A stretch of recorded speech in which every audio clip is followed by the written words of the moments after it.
مشرق وسطیٰ ایک بار پھر ایک ایسے بحران کے دہانے پر کھڑا ہے جس کے اثرات صرف خطے تک محدود نہیں رہیں گے بلکہ عالمی سیاست، معیشت، توانائی کی منڈیوں اور بین الاقوامی تجارت پر بھی براہ راست مرتب ہو سکتے ہیں۔ آبِ ہرمز جہاں سے دنیا کی تیل کی ایک بڑی مقدار گزرتی ہے، اب ایک بار پھر سفارتکاری کے بجائے فوجی کارروائیوں، میزائل حملوں اور جنگی بیانات کا مرکز بن چکی ہے۔ امریکہ اور ایران کے درمیان کشیدگی نہ صرف خطرناک حد تک بڑھ گئی ہے بلکہ گزشتہ ماہ طے پانے والی اسلام آباد مفاہمتی یادداشت کے مستقبل پر بھی سنگین سوالات کھڑے ہو گئے ہیں۔ گزشتہ روز ایران کے اسلامی انقلابی گارڈ کور کی جانب سے ایک تجارتی مال بردار جہاز کو آبِ ہرمز میں نشانہ بنایا گیا، جس کے نتیجے میں جہاز کو شدید نقصان پہنچا۔ امریکی سینٹرل کمانڈ کے مطابق قبرص کے جھنڈے والے کنٹینر بردار جہاز میں آگ لگ گئی، انجن روم کو شدید نقصان پہنچا اور جہاز اپنا سفر جاری نہ رکھ سکا، جبکہ عملے کا ایک شہری رکن لاپتہ بتایا گیا۔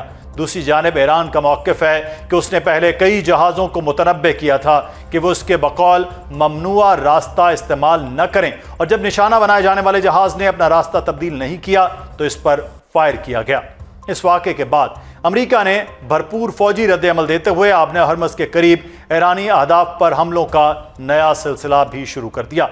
امریکی حکام کے مطابق ان حملوں میں ایران کے فضائی و زمینی نگرانی کے ریڈار، میزائل اور ڈرون ذخیرہ گاہیں، لانچنگ سائٹس اور زمین سے فضا میں مار کرنے والے دفاعی نظام کو نشانہ بنایا گیا۔ سینٹ کام کا دعویٰ ہے کہ امریکی افواج نے زمینی اور بحری پلیٹ فارم سے داغے گئے انتہائی درست ہتھیاروں کے ذریعے تقریباً 140 ایرانی فوجی اہداف کو نشانہ بنایا۔ سینٹ کام نے یہ بھی اعلان کیا کہ ایران کے خلاف فوجی کارروائیوں کا تیسرا مرحلہ شروع کر دیا گیا، جبکہ امریکی وزیر دفاع نے واضح پیغام دیا کہ ایران نے غلط فیصلہ کیا اور اب اس کی قیمت چکانا ہوگی۔ امریکی حملوں کے جواب میں ایران نے نہ صرف قطر، متحدہ عرب امارات اور اردن کے سمیت ڈرون اور میزائل داغے بلکہ ایرانی پارلیمنٹ کے اسپیکر باقر کالیباف نے اعلان کیا کہ امریکی حملوں کے بعد آبِ ہرمز بند کر دی گئی ہے اور یہ بندش امریکی مداخلت کے خاتمے اور آئندہ اعلان تک برقرار رہے گی۔ ان کا کہنا تھا کہ امریکہ کو پہلے ہی کہا گیا تھا کہ اپنے وعدے پورے کرے یا پھر وعدہ خلافی کی قیمت ادا کرے۔ ایرانی حملوں کے اثرات خلیجی ممالک میں بھی محسوس کیے گئے۔ قطر کی وزارت داخلہ کے مطابق ایرانی میزائلوں کو روکنے کی کارروائی کے دوران گرنے والے ملبے سے ایک بچے سمیت 3 افراد زخمی ہوئے، جنہیں فوری طبی امداد فراہم کی گئی۔ سعودی عرب، عمان اور کویت نے ایرانی حملوں کی شدید مذمت کرتے ہوئے انہیں علاقائی سلامتی، ریاستی خود مختاری اور بین الاقوامی قوانین کی خلاف ورزی قرار دیا۔ سعودی وزارت خارجہ نے کہا کہ تجارتی جہازوں اور بین الاقوامی بحری راستوں کو نشانہ بنانا اقوام متحدہ کے چارٹر، اسلامی تعاون تنظیم کے اصولوں اور عالمی قوانین سے متصادم ہے، جبکہ عمان نے بھی اپنی سرزمین پر حملے کو ناقابل قبول قرار دیا۔ دلچسپ بات یہ ہے کہ عمان کی جانب سے یہ بیان ایسے وقت میں سامنے آیا جب ایرانی وزیر خارجہ چند گھنٹے قبل ہی آبِ ہرمز کی سلامتی سے متعلق مذاکرات کے لیے عمان میں موجود تھے۔ دونوں ممالک کے وزراء خارجہ کے درمیان ہونے والی ملاقات میں عمان کی جانب سے آبِ ہرمز کے حوالے سے ایک منصوبہ پیش کیا گیا۔ CNN کے مطابق عمان نے تجویز دی کہ آبِ ہرمز میں 2 الگ الگ راستے کھلے رکھے جائیں۔ تجویز کے مطابق جنوبی راستہ جو عمان کی سمندری حدود میں آتا ہے، وہاں سے تمام بحری جہاز جنگ سے پہلے کے حالات کی طرح بالکل آزادانہ طور پر آ جا سکیں گے۔ دوسری طرف جو شمالی راستہ ایران کے سمندری حدود میں آتا ہے، وہاں سے گزرنے والے جہازوں کو پہلے ایران سے باقاعدہ اجازت لینا ہوگی۔ مجوزہ منصوبے کے مطابق کسی بھی راستے سے گزرنے والے جہازوں پر کسی قسم کا کوئی ٹیکس یا ٹول نہیں لگایا جائے گا۔ آبِ ہرمز کے مستقل حل کے لیے عمان نے تو ایران کے سامنے ایک منصوبہ رکھ دیا، لیکن ایران کی جانب سے کسی خاطر خواہ پیش رفت سے پہلے ہی حالات دوبارہ کشیدہ ہو چکے ہیں۔ اس سب کے دوران پاکستان نے سفارتی سطح پر اپنی کوششیں تیز کر دی ہیں۔ نائب وزیر اعظم اور وزیر خارجہ اسحاق ڈار نے ایرانی وزیر خارجہ عباس اراغچی سے ٹیلی فونک رابطہ کر کے خطے کی تازہ صورتحال پر تفصیلی تبادلہ خیال کیا۔ اسحاق ڈار کی جانب سے متعلقہ فریقین کو اسلام آباد مفاہمتی یادداشت کی روشنی میں کشیدگی میں کمی، اعتماد سازی اور مذاکرات کے عمل کو آگے بڑھانے پر زور دیا گیا۔ اسحاق ڈار کا کہنا تھا کہ موجودہ بحران کا حل طاقت کے استعمال میں نہیں بلکہ سفارتکاری، مکالمے اور باہمی تعاون سے ممکن ہے، جبکہ پاکستان خطے میں امن، استحکام اور تنازعات کے پرامن حل کے لیے اپنا تعمیری کردار جاری رکھنے کے لیے پرعزم ہے۔ دونوں وزراء خارجہ نے مستقبل میں بھی قریبی رابطے اور مشاورت جاری رکھنے پر اتفاق کیا۔